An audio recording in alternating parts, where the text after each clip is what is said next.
मौलवी भी तो दीन को ही बेच रहा है। नमाज पढ़ाना सवाब का काम है, पैसे क्यों लेते हैं? अजीब बात कर रहे हैं आप। मौलवी नमाज पढ़ा रहा है, सवाब का काम है, तो मौलवी फ्री करे, दीन बेच रहा है, पैसे कर ले रहा है। तो भाई कुरान पढ़ना पढ़ाना सवाब का काम है ना। तो जो कुरान छापने वाली कंपनी है वो फ्री में तो नहीं देती है आपको कुरान, वो पैसे लेती है, वो कागज के पैसे लेती है, वो छपाई के पैसे लेती है। हज करना सवाब का काम है, फर्ज है।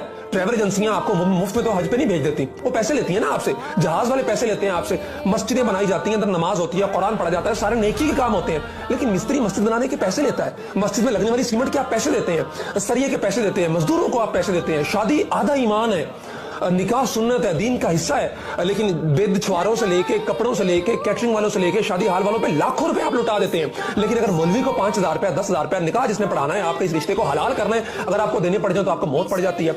अजीब बात कर रहे हैं आप। मौलवी हमारी नजरियाती शर्तों का मुहाफिज है, हमारे ईमान की फिक्र कर रहा है, हमारे दीन की फिक्र कर रहा है। तो उसका जो टाइम वो दे रहा है दीन के लिए, मस्जिद के लिए, पाबंद होकर बैठा है आपकी नमाज पढ़ाने के लिए, जनाजे पढ़ाने के लिए, आपके साथ दीनी मामला की तरफ ताउन करने के लिए, तो उसका नफा पूरा करना भी आपकी जिम्मेदारी है।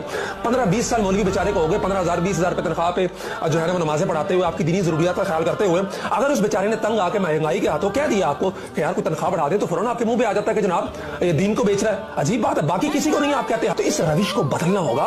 वो अपनी सर्विसेज दे रहा है, वो टाइम दे रहा है, वो आपके लिए पाबंद होकर बैठा हुआ है, तो इसलिए उसकी जरूरियात का ख्याल रखना है आपकी जिम्मेदारी। आप ये नहीं कह सकते कि वो दीन को बेच रहा है। अगर मौलवी दीन को बेच रहा है तो फिर हज सर्विसेज वाले दीन को बेच रहे हैं।